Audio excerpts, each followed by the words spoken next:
कि अमूमन देखा जा रहा है कि अमूमन जनपद पंचायतों में प्राथमिक और शालाओं में और अतिरिक्त कक्षों में जो बिल्डिंग भवन बने हुए हैं वो अधूरे हैं। उसके बाद जो बच्चों का भविष्य है वो अंधकार में है।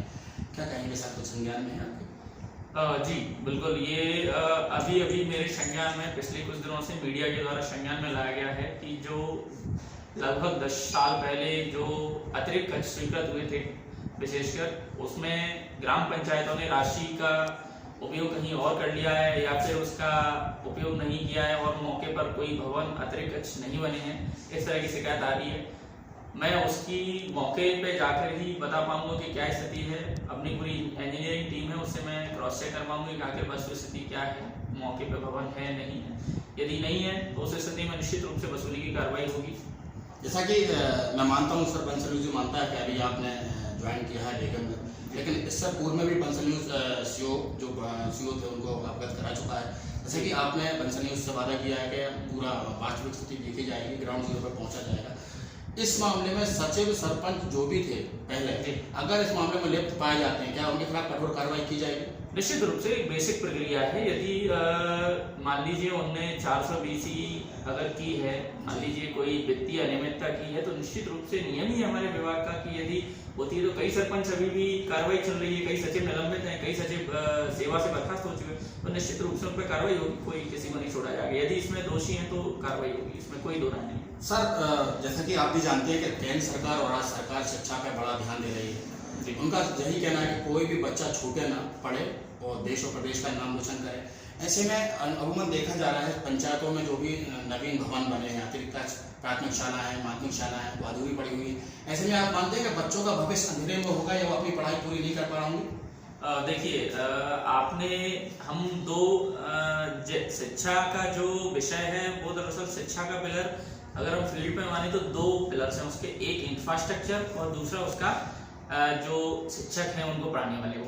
तो अभी जो बात हो रही है वो इंफ्रास्ट्रक्चर को लेके हो रही है। तो इंफ्रास्ट्रक्चर में निश्चित रूप से कहीं ना कहीं कमियां हैं थोड़ी बहुत फील्ड पे, तो उनको हम निश्चित रूप से सुधारने का प्रयास करेंगे। और रही शिक्षा के भविष्य के अंधेरेपन की बात, तो ऐसा नहीं है। निश्चित रूप से हम लोग प्रयासरत हैं और भवन अभी भी कई जगह जो जिनमें कक्षाएं चल रही हैं, तो निश्चित रूप से वहाँ पे बच्चे पढ़ रहे हैं और वो प्रगति करेंगे। तो ऐसा मतलब वो है, कुछ कमियां हैं, उनको हम जरूर मिलकर सुधारेंगे। सर जैसा कि आप तो मानते हैं बारिश का मौसम चल रहा है, ऐसे में अगर भवन अधूरे पड़े होंगे या वो टपक रहे होंगे कहीं ना कहीं करप्शन में की भेंट जो भ्रष्टाचार की भेंट चढ़ रहे होंगे, ऐसे में बच्चे का अपनी पढ़ाई पूरी कर पा रहे होंगे, खासतौर से ग्रामीण अंचलों में? जी दोनों चीजें हैं। एक तो यदि मान लो कोई भवन पुराना हो गया है तो निश्चित रूप से यदि वो टपक रहा है तो कहीं ना कहीं हमें इंफ्रास्ट्रक्चर नहीं मिलता, तो उससे दिक्कतें तो आती हैं जी। लेकिन उसका हमारे पास हम कोशिश ये करते हैं कि उसका विकल्प भी हमारे पास तैयार रहता है कि दूसरे भवन है उनमें, चूंकि विकल्प के रूप में उस व्यवस्था को ज्यादा दिनों तक नहीं चलाया जा सकेगा, इसलिए हमारे जो भवन हैं जो क्षतिग्रस्त हैं उनको सही कराया जाना और जो बने नहीं है, जो नवीन स्वीकृत हैं, उनको पूर्ण कराया जाना निश्चित रूप से हमारी प्राथमिकता रहेगी। सर अंतिम क्वेश्चन कर रहा हूँ, उसके बाद मैं अपने क्वेश्चन को कंक्लूड करूँगा। सर जैसा कि आप ग्राउंड जीरो पर जाएंगे, मौके पे अधिकारियों को लेकर जाएंगे, मतलब प्रथम जो शुरुआत आप करेंगे, फर्स्ट इन्वेस्टिगेशन जो आप करेंगे, उसमें आपको पहलू दर पहलू जो भी पढ़ते मिलेंगे, उसमें जो भी दोषी होगा किसी को बख्शा नहीं जाएगा, चाहे वो किसी भी पार्टी से हो, चाहे वो अपोजिशन से हो, चाहे रूलिंग पार्टी से हो। ये आप मानते हैं सर? देखिए, पहली बात तो शासकीय कर्मचारी जो हैं उन पर ये पार्टी या फिर इस तरह का जनप्रतिनिधि की बात कर रहा हूं।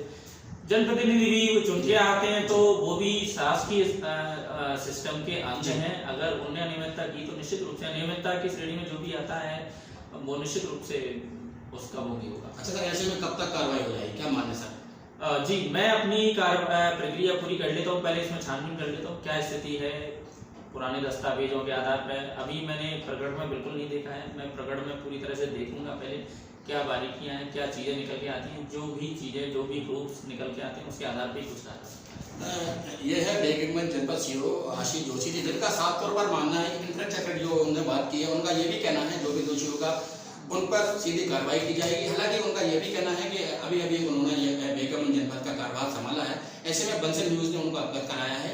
अब लेकिन देखना ये होगा कि कब तक कार्रवाई होती है और वो सलाखों को पीछे जाते हैं। ऐसे में सबसे बड़ी बात ये भी सामने आ रही है कि बारिश का मौसम चल रहा है, ऐसे में ग्रामीण अंचल से जो बच्चे होंगे उन अधूरी बिल्डिंगों में, भवनों में कैसे काम कर पाएंगे।